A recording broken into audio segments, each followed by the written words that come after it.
जो भी लोग अच्छा कर्म करते हैं और जो भी लोग बुरा कर्म करते हैं, जो भी लोग अच्छे होते हैं और जो लोग बुरे होते हैं, उन सभी को अपने कर्मों का फल इस जन्म में या अगले जन्म में अवश्य ही भुगतना पड़ता है। लेकिन आज के इस वीडियो में हम इतना जानेंगे कि अच्छे लोगों के साथ हमेशा बुरा क्यों होता है। भगवान गौतम बुद्ध की एक कहानी से हमको इस प्रश्न का उत्तर बड़ी ही सहेजता से मिल जाएगा। तो चलिए, आज हम आपको गौतम बुद्ध की एक रहस्यमय कहानी सुनाने जा रहे हैं। तो चलिए आज के वीडियो की शुरुआत करते हैं। गौतम बुद्ध के समय में उनका एक अनुयायी हुआ जिसका नाम था महाकाल। महाकाल सच में एक बहुत ही अच्छा और धार्मिक व्यक्ति था। वह लोगों की मदद करता, गरीबों को दान देता, किसी के साथ अन्याय नहीं करता और बुद्ध द्वारा बताए गए पंचशीलों का पालन करता, अर्थात हत्या नहीं करना, चोरी नहीं करना, यह व्यभिचार नहीं करना, झूठ नहीं बोलना और नशा नहीं करना। इसके साथ ही वह बुद्ध द्वारा बताए गए ध्यान और साधना का अभ्यास भी करता। वह हर पूर्णिमा और अमावस्या को बौद्ध आश्रम में होने वाले उप औसत में हिस्सा लेता और पूरी रात बुद्ध के प्रवचन सुनता। ऐसे ही एक आवश्यक के दिन उसने उपोषण किया और रात को बुद्ध के प्रवचन सुनने लगा। और सवेरे जब बुद्ध के प्रवचन समाप्त हुई तो आश्रम से निकलकर वह पास के ही तालाब में नहाने के लिए चला गया।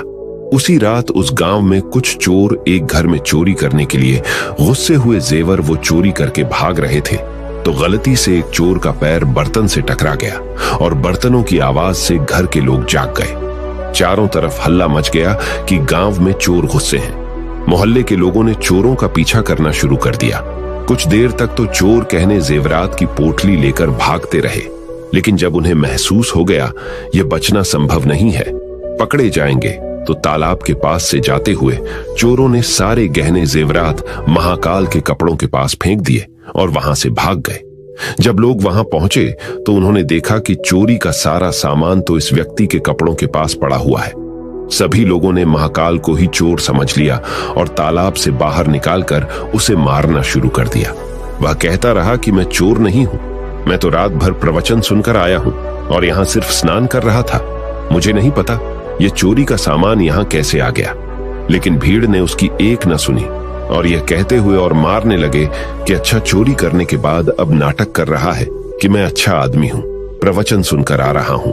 गुस्साई भीड़ ने उसे इतनी बेरहमी से पीटा कि उसकी मौत हो गई और उस मृत महाकाल के शरीर को वहीं छोड़कर लोग अपने अपने घर चले गए। सुबह जब आश्रम के कुछ हिस्से तालाब में पानी लेने के लिए आए तो उन्होंने महाकाल के मृत शरीर को तालाब के पास पड़ा देखा। उसने पर पता चला कि चोरी के आरोप में लोगों ने महाकाल को पीट पीट कर मार दिया। शिष्यों ने बुद्ध के पास जाकर यह दुखद खबर सुनाई कि बेचारे उपासक महाकाल को लोगों ने मार दिया। उसे उस गलती की सजा मिली जो उसने की भी नहीं थी। बुद्ध शिष्यों के द्वारा की जा रही अलग अलग बातों को बस ध्यान पूर्वक सुन रहे थे। तभी उनमें से एक शिष्य बुद्ध से पूछ लिया, बुद्ध, यह बात तो आप भी जानते हैं कि महाकाल कितना अच्छा इंसान था। उसने कभी किसी के साथ कुछ गलत नहीं किया, फिर उसके साथ इतना गलत क्यों हुआ? बुद्ध ने कहा, महाकाल इस जन्म में तो अच्छा था, लेकिन आज जो भी उसके साथ हुआ यह उसी के कर्मों का फल है जो उसने पूर्व जन्म में किए थे। अपने पिछले जन्म में महाकाल वाराणसी के राजा के यहाँ एक राज अधिकारी था। वाराणसी के पास एक बड़ा सा व्यावसायिक गांव था जहां पर पहुंचने के लिए एक जंगल को पार करना पड़ता था। लेकिन उस जंगल में कुछ लुटेरे रहते थे जो कि वहां से गुजरने वाले राहगीरों और छोटे व्यापारियों के सामानों को लूट लिया करते थे। व्यापारियों ने वाराणसी के राजा से अपनी सुरक्षा की गुहार लगाई तो वाराणसी के राजा ने अपने उस राज अधिकारी को कुछ सैनिकों के साथ व्यापारियों से कुछ धन लेकर उन्हें जंगल पार कराने के काम पर नियुक्त कर दिया। राज अधिकारी महाकाल भी अपने काम को पूरी ईमानदारी से कर रहा था।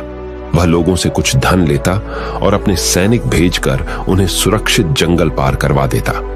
एक शाम पति पत्नी का एक जोड़ा अपनी छोटी सी बैलगाड़ी में बैठकर राज अधिकारी के पास आता है और धन के बदले उन्हें सुरक्षित जंगल पार करवाने के लिए कहता है।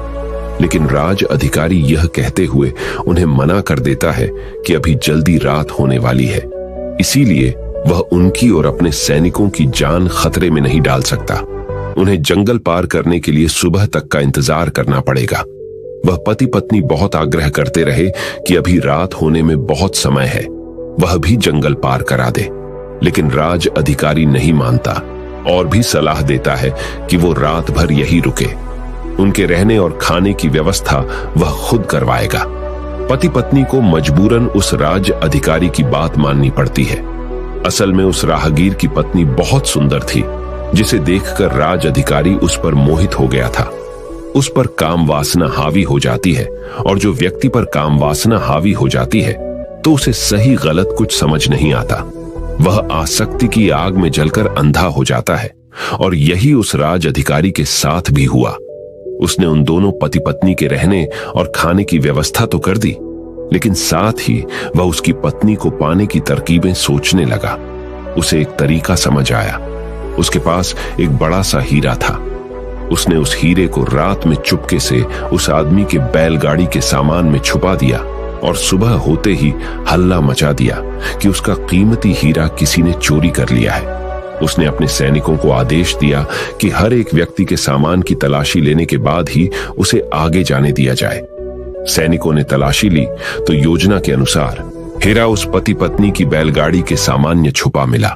राज अधिकारी उस व्यक्ति को सभी के सामने यह कहते हुए पीटने लगा कि मैंने तेरे रहने और खाने की व्यवस्था किया और तूने मेरे साथ गद्दारी की। उसके साथ उसके सैनिक भी उस आदमी को पीटने लगे, और पीटते पीटते उस व्यक्ति की मौत हो गई। बाद में राज अधिकारी ने अपने रुतबे और दौलत के दम पर उस स्त्री को अपनी पत्नी बना लिया, क्योंकि पिछले जन्म में महाकाल ने सिर्फ उस स्त्री को प्राप्त करने के लिए उसके पति पर झूठा आरोप लगाकर बेवजह उसकी निर्मम हत्या कर दी थी। इसीलिए पिछले जन्म में ही उसकी मृत्यु के पश्चात उसे नर्क प्राप्त होता है, और नर्क में बहुत दुख भोगने के बाद उसे इंसानी जीवन मिलता है। लेकिन इस जीवन में भी उसके पिछले कर्म उसका पीछा नहीं छोड़ते, और उसके साथ ही वैसा ही होता है जैसा उसने उस स्त्री के पति के साथ किया था। महाकाल को उस चोरी की सजा मिलती है जो उसने की भी नहीं थी। उसने इस जन्म में तो अच्छे कर्म किए थे, लेकिन उसके पिछले जन्म के बुरे कर्मों की वजह से आज उसकी यह दुर्गति हुई है। बुद्ध ने आगे कहा, तो फिर भिक्षुओं, अगर इस जन्म में किसी अच्छे व्यक्ति के साथ बुरा होता है तो उसके पुराने जन्मों के पाप ही होते हैं, जिनका फल उसे इस जन्म में भुगतना पड़ रहा है। इसीलिए मैं तुमसे कहता हूं कि अपने आज के कर्मों को सुधारो, ताकि तुम्हारे आने वाले जन्म भी सुधर जाए। इस कहानी से हमें यह सीख मिलती है कि बुरे कर्म का फल हमें न सिर्फ इस जन्म में भुगतना पड़ी रहता है, बल्कि अगले जन्म में भी पीछा नहीं छोड़ डाहता। आज हम अपने स्वार्थ में आकर किसी और के साथ बुरा कर रहे हैं।